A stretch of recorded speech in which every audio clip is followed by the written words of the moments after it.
PS Plus is here to stay, and I'm going to break down the 3 tiers. I already did a video on the top end tier, and so this is just going to be a quick breakdown of all 3 and which one should you get into with pricing and also some recommendations. Yo, my name is Julian Melnick, and welcome back to the Console Gaming channel. That's right, we're button mashers, thumbstick thrashers, and here to have a good time playing video games. So the first tier we're going to get into is the Essential tier. This is the tier that we had already, the PlayStation Plus service. And essentially, see what I did there, Hops?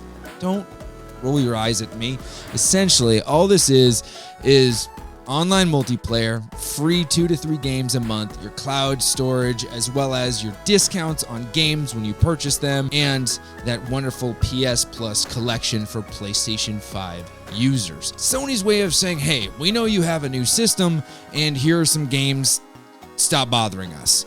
And at first I was like, that just seems kind of patronizing, but after a while I'm like, well, it does give us games to play, and they are remastered, so it is good enough. That Essential tier price breakdown is $10 a month, $25 quarterly, or $60 a year. And back in the day, if you purchased that yearly and PS Now yearly, you were spending $120 a year, $60 and $60.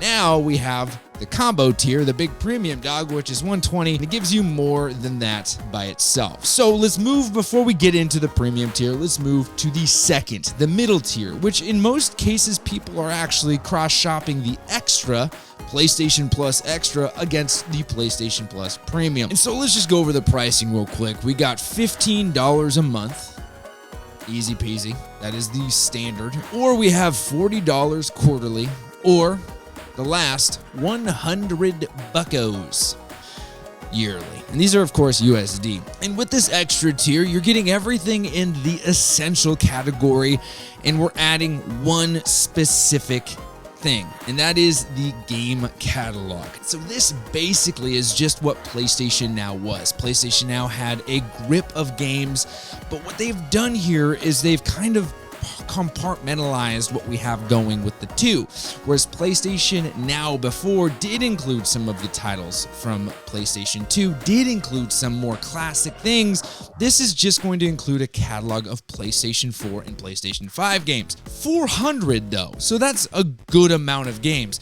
A great amount, actually, and some of them are pretty good. And I'm not mad at some of the PlayStation 5 games either, because they're giving us timed AAA titles. And what I mean by that is Red Dead Redemption 2, arguably one of the greatest open world games that has come to this current gen, right? Although it's been around for a lot longer, people seem to really love that game. I haven't played it yet. I'm not really into sandbox style games. Anyway, you're not here for that opinion. You're here to hear about these services. Now, that game is only available to PlayStation Plus subscribers until September. That is something that we're going to be dealing with this service. Now, that is not unique to PlayStation Plus. Game Pass Ultimate, or Game Pass by itself for that matter, they do the same things. They're always revolving and cycling out newer and older title. Stuff that was on Game Pass 6 months ago may not still be there. I know that they've cycled out Kingdom Hearts. I really like Kingdom Hearts. I own it on every single system, except for the Nintendo Switch because it's a cloud title. Anyway, that is something that the extra category gets. They get that game catalog with a giant catalog of 4 and 5, PlayStation 4 and 5 games. Now, the premium tier is going to be $17 or $18 a month, $17.99. Quarterly, it's going to be $50, and yearly, it's going to be $120 USD. As always, stuff changes elsewhere. This is being rolled out to multiple countries and continents. I don't know when it's coming to other ones. As of right now, I know that South and North America both have it, and in some places it's called PlayStation Deluxe or whatever, PlayStation Plus Deluxe. At any rate, Premium gives you 3 more things. So everything from extra is there. It gives you more content to that games catalog, specifically games from the PlayStation 3. Now, the caveat is all of those have to be streamed. I'm not a huge fan of that, but it is what it is. They also give you the Classics catalog, which is PlayStation 1, PSP, and PlayStation 2 titles. Some of those were already available as PlayStation Now was there, but since PlayStation Now no longer exists, it is its own catalog. The bummer thing is, if you were a PlayStation Now subscriber, you had it. Now that this is all split up, you have to be a premium subscriber in order to actually play those classic titles. Now, I know what some of you guys are thinking. You're thinking, wow, PlayStation, way to really screw us up on this one. Way to really screw us. Not really, because the price breakdown actually is the same. Back when you had PlayStation Now, if you were a subscriber, you probably also had PlayStation Plus. Actually, I don't know many people who had just Now and not Plus. I knew many who had just Plus and not Now. If you were to combine both of the prices together and purchase it annually, that was $120 a year.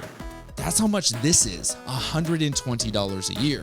So it's the same price. It is. The extra tier doesn't get those games, but the extra tier is also cheaper than PlayStation Now and PlayStation Plus was when combined. So anyway, that's the price breakdown there. Getting to another category is cloud streaming. Pretty crazy. You can play 700 plus titles on your PC. Now, you have to have the app. I don't have the app, so that's kind of a bummer. I wish I had the app. The next is going to be time trials. You can actually play demos of games. Yep, and there are different time allotments for each game, but you can do that as well. What I think is the best option here is going to be the extra, the premium tier, honestly. But the premium tier actually at the yearly price is way worth it. We got ourselves so many different things, 750 plus games, revolving time trials, as well as exclusives coming to PlayStation 5. It's going to be a good service to have. The premium tier, honestly, is what I think. And if you want even more information about the premium tier, I break it down somewhat more detailed than I just did now in this video right here. You're going to want to check it out. A lot of people have seemed to like it, which makes me feel good because these are fun to make. All right, guys, you know the drill. Happy gaming.